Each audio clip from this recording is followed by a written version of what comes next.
I have a blazer on because today we're talking finances. Maybe you just got your first job out of college, or you just got a new job with a big pay raise or a new promotion, or you're working 2 jobs and now you feel like you have all this cash flow. What starts as treating yourself becomes a full-fledged shopping and or spending addiction. You get paid and you don't know where your money has gone by the time it's time to pay your bills and your next paycheck comes in. You feel like you're living paycheck to paycheck and you realize that you don't even really know where your money is going. I know I've been there. I think we can say maybe we've all been there at some point in our time. So how do you stop and get out of this spending cycle? My name is Elise, and while I'm not a financial advisor, I am someone who's worked very hard towards consuming, living, and spending consciously and mindfully. I'm going to share with you my best tips for getting hold of and putting a stop to outrageous spending habits and cycles. That shopping addiction that you kind of have and don't want to admit, speaking from personal experience. First things first, you're going to have to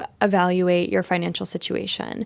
That means not burying your head in the sand and just thinking that the money is going to come from somewhere, but not exactly knowing sure how and when. What I recommend is printing out your finances, whether that's bank statements, credit card statements, investments, dividends. Really look at them. I suggest printing them out because you can tangibly hold them, but if putting it into an Excel file and doing the same thing works for you, it works for you. But I just think that having it physically in your hand makes it that much more real versus just looking at it on a screen. To each their own. I recommend highlighting any reoccurring expenses or subscriptions, things that are habitual for you that you spend a lot of money on. Maybe it's lattes, I'm not judging, I've been there. Or maybe it's something like a $12 Spotify subscription that you barely use, or Amazon Prime, which you haven't really got a lot of use out of. So just highlight anything that's reoccurring and habitual. That way you can have a look at where your money is consistently going. Now, another thing is maybe you consistently make big random purchases. Highlight that too. Draw attention to that, even if it's not the same exact purchase month to month. Just know that this is a habit that you do have. Now, you don't have to do anything with this information yet. Just take note of it and know and come to consciously realize that this is how you're spending your money and where it's going. Next, set some sort of financial goal. Now, don't think too hard about feasibility. Just make it realistic and something within a short time frame just to give you your first little win. Maybe it's saving half of your paycheck for the month and you reach that goal. It's a little pat on the back. Make it something doable and practical so when you inevitably reach the goal, you feel really good and it kind of gives you that hit of endorphins the same way shopping does. Maybe you also want to pay off debt or start an emergency fund or even just start investing. Those are also really good places to start, and it doesn't have to be huge sums of money, just something to get you started. Whatever your situation is, blindly spending money and ignoring any debt or the bigger picture that you have is only going to keep you in this cycle of spending unconsciously and just hoping that you can pay your bills by the time they roll around. A good place to start, though, if you do have any high interest debt, is paying that off. That lowers your debt to income ratio and can help you when it's like buying a car or a house or renting an apartment. Keeping your debt low is going to be the best thing you can do. If you're like working class and you don't have assets per se, keeping debts and expenses down is the best way to maximize your income. Now, with that financial goal that you set earlier, I want you to do something that may be difficult for you to do. But once you do it, it's done. And that is automate your savings goal. So let's say you want to put away $100 every month. Start by taking $25 out of your bank account weekly. And you don't have to manually do it every time. You can set up some sort of recurring deposit into like a high yield savings account or just from your checking to your regular savings account and have your bank or technology, whatever it is that you're using, do it for you. You don't have to think about it. And that is like the best tip I can give you is you don't even see that money. It just kind of goes away. I would recommend putting it into a high yield savings account. I use Betterment, non-sponsored. I think I have a referral code. I'll leave it down below.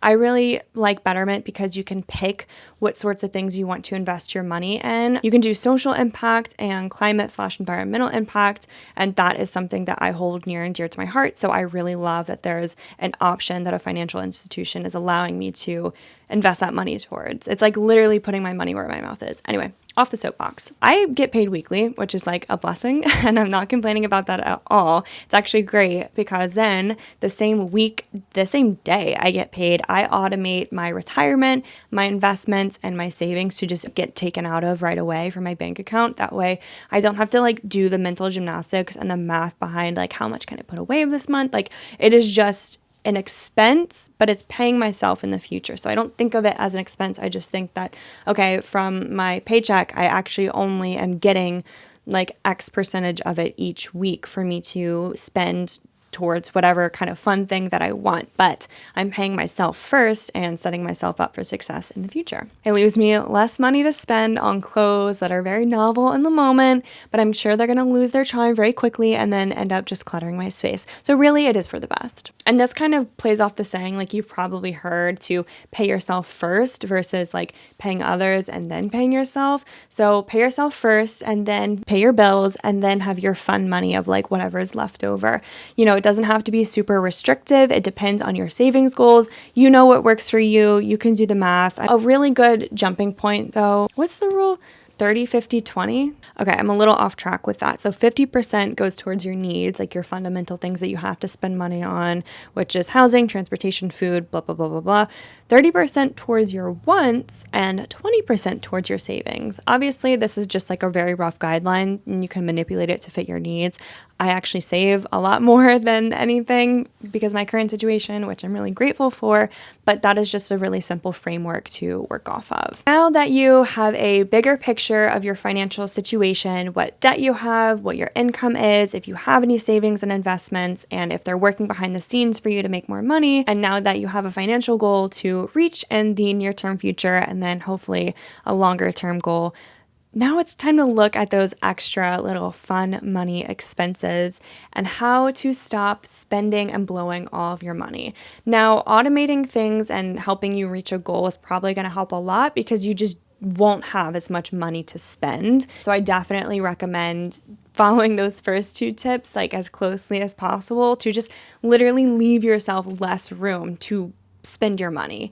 It helps, trust me. When you're spending money unconsciously, it is very important to look at why you're doing that. Are you bored? Do you think this is going to make you happier? Are you being influenced by people in your circle or just on social media? Is this something that you think you should have? I think the should have is definitely cultural and varies on person to person. Do you understand the root cause of why you're spending all of this money? It can be very draining. It can feel like you're chasing something that you're never going to achieve because you're not really looking at your internal compass and knowing if this is something that you truly want for your future or if it's just like the newest trend cycle to follow and have in the moment, and then you literally never think about it for the rest of your life. I know as soon as I unfollowed certain people or just took online breaks more often that I was spending less money. I felt a lot less pressure to fit the internet's ideal morning routine or lifestyle or skincare routine or hair, blah, blah, blah, blah, blah, outfits. Like once you kind of unsubscribe from all of that, take a step back, like it does open you up to explore yourself a little more and understand like what you want to be spending money on that brings you joy, whether that's travel or fashion or your hobbies, pottery, painting, XYZ. Also, from taking those online breaks, I learned to fill my time with things that were more constructive rather than consuming. So instead of online shopping and scrolling, even if it was on ThreadUp or The Real, instead of scrolling and shopping through those, I would be reading or journaling. I work out a lot more often and I try to create more than I consume, whether that's social media online, I try to create more than I consume, or if I'm reading, I try to journal just as often. You know, I try not to just like sit and rot basically and like let things kind of take over my brain and tell me that this is how life should be and I need to have X, Y, Z. So definitely not consuming so much media, even like the Kardashians or things on Netflix, like Selling Sunset. I love it. But at the same time, it does make me feel inadequate in a sense. And it has nothing to do with me. It's just because I'm seeing these things and think that that is the way I should be. It's not true. It is not true. And like, I need to take breaks from that every so often. And I recommend that you do too. Piggybacking off of that, just slowing down and disconnecting from any influences that you have to shop. It can be like social media influencers, or it can be like real life friends and people in your life. Maybe their go-to thing to do is shop. And you can always recommend like, hey, I love you very much. Let's go to the park instead. I really don't want to be shopping. Or maybe we could go and do a painting with a twist, where you like paint and sip, or pottery, like literally anything besides spending money and just gallivanting around Saks Fifth Avenue. You don't always need that sweet treat, okay?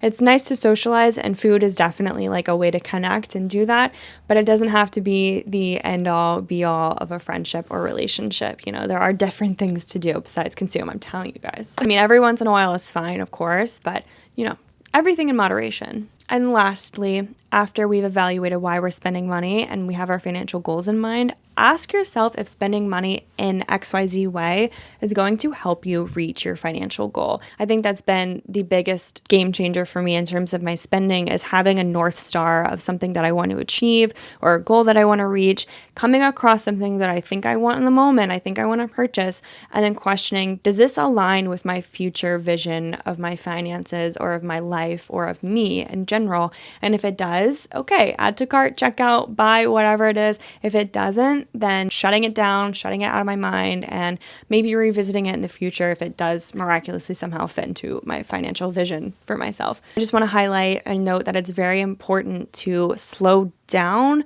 from purchasing too quickly. I think that's a big pitfall for a lot of people, is like you get these ads, you get on social media, you get these newsletters, flash sales anytime you log into a website.